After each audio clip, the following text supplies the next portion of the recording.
जय श्री सीताराम। मेरे प्रिय मित्रों, साथियों और अग्रजों,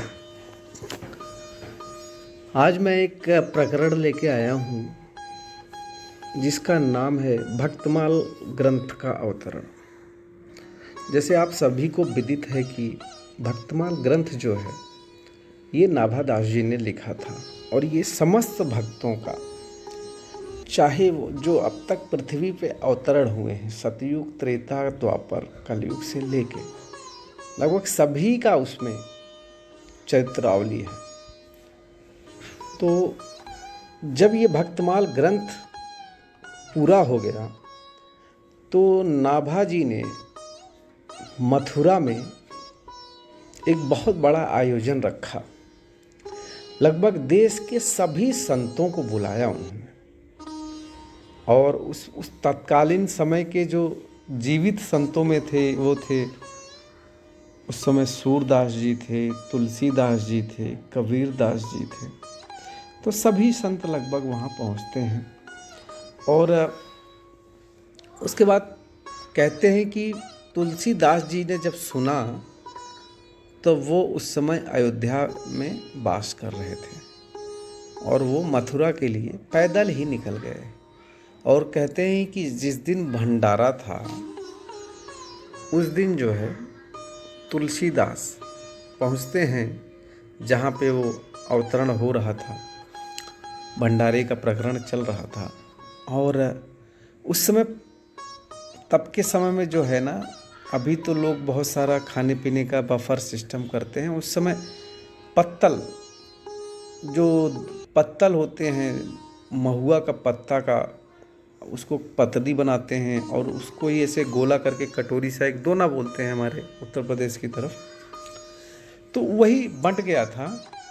और कहते हैं कि सब भोजन पहुंच गया था और तुलसीदास जी को पत्तल तो मिल गई थी लेकिन दोना जो है नहीं मिला था, खीर आ गई। तो तुलसीदास जी जैसे खीर परोसने वाला आया तो तुलसीदास जी ने कहा, खीर कहाँ लोगे बाबा, दोना तो है नहीं आपके पास में। तो बगल में किसी संतों की पनही पड़ी थी, उसी को आगे कर दिया और उस बेचारे का जो दे रहा था खीर, वो मतलब कांप उठा और बोला कि अरे महाराज, आप ये क्या कर रहे हो, आप क्यों इसमें। कहते हैं कि ये संतों का पनही है भैया, और संतों की रजधूल जो है ना, वो किसी पात्र उसका क्या मुकाबला करेगा। वो चलाते हुए दौड़ा और गया नाभा जी के पास सीधा, और कहता है नाभा जी, एक संत आया है और जो मतलब इतना वो है, विनम्र है कि वो तो उसके पास खीर जो है संतों की पनही में लेने के लिए अवतरित है। तब बोलते हैं कि अगर ऐसा विनम्र कोई है तो वो संत श्री तुलसीदास जी ही हो सकते हैं, क्योंकि जो इतना सरल हो ना, तो वो सरल तभी बन सकता है जब उसके मन में सीताराम और लक्ष्मण हो, तभी वो सरल हो सकता है। और वो दौड़ के जाता है और तुलसीदास जी को उन्होंने 108 संतों को जो है सम्मान दे चुके थे। तो बोलते हैं कि तुलसीदास को कहाँ से दें, तो कहते हैं जो 9वीं माला होती है किसी में, उसको भक्त शिरोमणि कहा जाता है, और उसका सम्मान जो है नाभा जी ने तुलसीदास जी को दिया। और अगर कोई तुलसीदास जी को चरित्र को समझना चाहता है ना, तो रामचरितमानस का एक एक शब्द जो उन्होंने लिखा है ना, उस एक एक चौपाई पे पूरा व्याख्यान, पूरी किताब लिखी जा सकती है। मैं जब थोड़ा समझदार हुआ और पढ़ने लगा तब मुझे समझ में आया कि सच में, मैं आपको एक उदाहरण देता हूँ, बहुत सारे उदाहरण हैं लेकिन मैं आपको एक ही दो उदाहरण दूंगा। जब मिलते हैं रामचरितमानस में सुंदरकांड जो है, उसमें जो है एक चौपाई आती है, जब विभीषण जी मिलते हैं हनुमान जी से लंका में। जब हनुमान जी लंका में सीता की खोज कर रहे थे तब विभीषण जी से मिलते हैं और दोनों का परिचय होता है, और दोनों एक दूसरे को जानते हैं कि जी दोनों तो सात्विक और सनातनी हैं।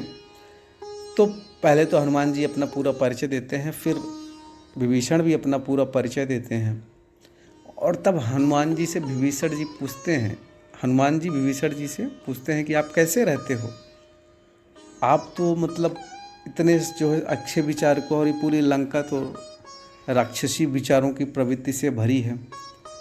तो हनुमान जी विभीषण जी एक वाक्य लिखते हैं जो तुलसीदास जी अपने शब्दों में पिरोते हैं, और वो है कि सुनो पवन सुत रहन हमारी, जिम दसनन महुजीब बिचारी।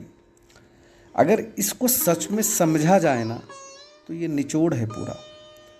सुनहु पवन सुत रहन हमारी, जिम दसनन महुजीब। जैसे मैं ऐसे रहता हूँ जैसे दांतों 32 दांत हैं, और उस 32 दांत के बीच में एक जीभ होती है, और जीभ आप जानते हैं सरल होती है, कठोर नहीं होती है।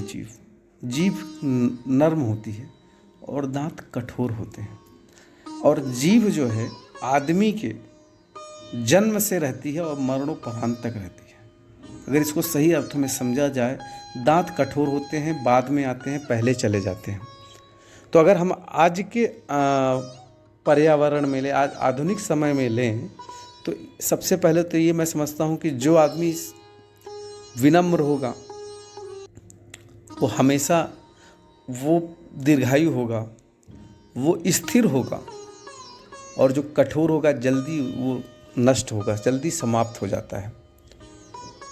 ये जीभ और दांत से ले लीजिए। और जीभ का एक बड़ा स्वभाव ये भी होता है कि जीभ इतनी जो है होती है संत कि अगर दांत में कुछ फंस जाए तो जीभ जाके वहाँ पे निकालती है। ये संतों का परोपकार है। तुलसीदास ने ये भी लिखा है, उमा संत की यह बड़ाई, मंद करें जो करें भलाई। तो वहाँ पे जीभ जो है निकालती है, और दांत थोड़ी सी जीभ इधर उधर तुरंत काटने में पीछे नहीं हटते हैं। तो ये तुलसीदास की ऐसी ऐसी चौपाइयाँ लिख दी हैं जिसको व्याख्यान करेंगे और अपने जीवन में उसको उतारने के लिए बहुत बड़ी बात है। और एक बात और है, जीभ जो है चाहे तो पूरे दांत को उखड़वा सकती है। उसको क्या करना है, बोलना ही है कि ये दांत खराब हो गया, डॉक्टर साहब निकाल दो। तो डॉक्टर क्या करेगा, निकाल देगा चाहे दांत। सब दांत तो बोल नहीं सकते ना। इसलिए संत से बैर करना भी उचित नहीं है। अगर कोई सच्चा है, सीधा है, विभीषण जो हैं सच्चे सीधे थे। और एक बात ये भी जान लीजिए, उन्होंने अपनी ही बात बोल दी थी कि अगर विभीषण रावण ने लात मार के निकाला तो राम का विजय का कारण विभीषण ही बने, क्योंकि हर चीज जो भगवान राम नहीं भी जानते तो विभीषण ने बताया। तो मेरा कहने का है कि तुलसीदास को इसीलिए भक्त शिरोमणि कहा गया कि उनके जो शब्दों में एक एक शब्द जो है हजारों अर्थ हैं। तुलसीदास जी के एक एक शब्दों के हजारों अर्थ हैं, लेकिन ये आपकी अपनी बौद्धिक क्षमता पर निर्भर करता है कि आप कितना समझ सकते हो। तुलसीदास जी ने जो जो उदाहरण दिए हैं रामचरितमानस में, आप पढ़ने जाओगे ना तो सच में मतलब आनंद आ जाएगा। और मैं तो अपने को भाग्यशाली समझता हूँ कि मुझे अवधि समझ में आती है, लेकिन मेरी कोशिश रहेगी जीवन में कभी ना कभी ज़रूरी है कि रामचरितमानस को जो है लगभग देश की सारी भाषाओं में उसको लयबद्ध करा जाए एक बार। और ये उत्तर प्रदेश की जो है और बिहार तक न सीमित रह के पूरे भारतवर्ष में इसकी चर्चा हो, क्योंकि जो उन्होंने अपने अध्ययन से अपने जो है क्योंकि तुलसीदास बचपन से ही बहुत सारे वेदों का पाठ किया था, और सबका सार मुझे लगता है उन्होंने तुलसीदास जी ने रामचरितमानस में डाला है। और एक बहुत सारी अपने जीवन की उन्होंने उदाहरण उसमें प्रस्तुत किए हैं, और कहीं कहीं तो ऐसा कर दिया है कि मतलब आप अपने सांसारिक जीवन में भी उसको ले सकते हो। और एक दो उदाहरण हैं वो मैं अब देना चाहता हूँ आपको, कि जैसे उन्होंने एक जगह लिखा है कि कांटे पर कदरी फरे, कोट जतन को सींच, विनय न मान खगेश, डांटे पर नौ नीच। अगर इसके अर्थ को समझने जाओगे तो कितना अच्छा उदाहरण दिया है। कदरी माने केला होता है, केला के वृक्ष को जब तक आप काट के दूसरी जगह नहीं लगाते हो ना, वो फल नहीं देता है। ऐसे ही जो दुष्ट प्रकृति के इंसान होते हैं, दुष्ट प्रकृति का ये मतलब है जो सनातन धर्म को मानते नहीं, जो धर्म को नहीं मानते हैं, जो विनयशील नहीं होते हैं, सठ होते हैं, उनको कितना भी समझाओगे ना उनको समझ में नहीं आएगा। तो इसीलिए हमारे धर्म में शस्त्र और शास्त्र की बराबर की विवेचना की गई है। क्योंकि शस्त्र में अगर आपने एक डंडा लगा दिए तो शास्त्र बन जाता है, और वही हटा लिए तो शस्त्र बन जाता है। तो ऐसे ही जीवन में शस्त्र और शास्त्र की बहुत ज़रूरत है। और हमें तो जीवन में हर प्रकार के लोग मिलते हैं, और जहाँ पे शस्त्र उठाने की बात आती है तो सनातनी कभी पीछे नहीं रहता है, उससे 4 कदम आगे ही रहता है। लेकिन हमारे जीवन का है वसुधैव कुटुंबकम वाला विचार, वो हम लेके चलते हैं और सबको समय देते हैं। भगवान राम ने भी रावण को समय दिया था, तो हम भी ऐसे ही करना चाहिए जीवन में कि सबको समय दो पर्याप्त। उसके बाद नहीं मानता है तो फिर शास्त्र का प्रयोग करना ही पड़ता है। और ये जो है शास्त्रों में हर जगह लिखा है। आप कोई भी वेद पाठ पुराण धर्म उठा लीजिए, तो हमारे जीवन में मैं फिर बोलता हूँ शिक्षा को जोड़ देना चाहिए। शस्त्र शास्त्र हर प्रकार की शिक्षा अपने आने वाली संतानों को, पुत्रों को पढ़ाओ, ताकि देश का विकास हो सके। इसी के साथ मैं अपनी वाणी को विराम देता हूँ। जय श्री सीताराम।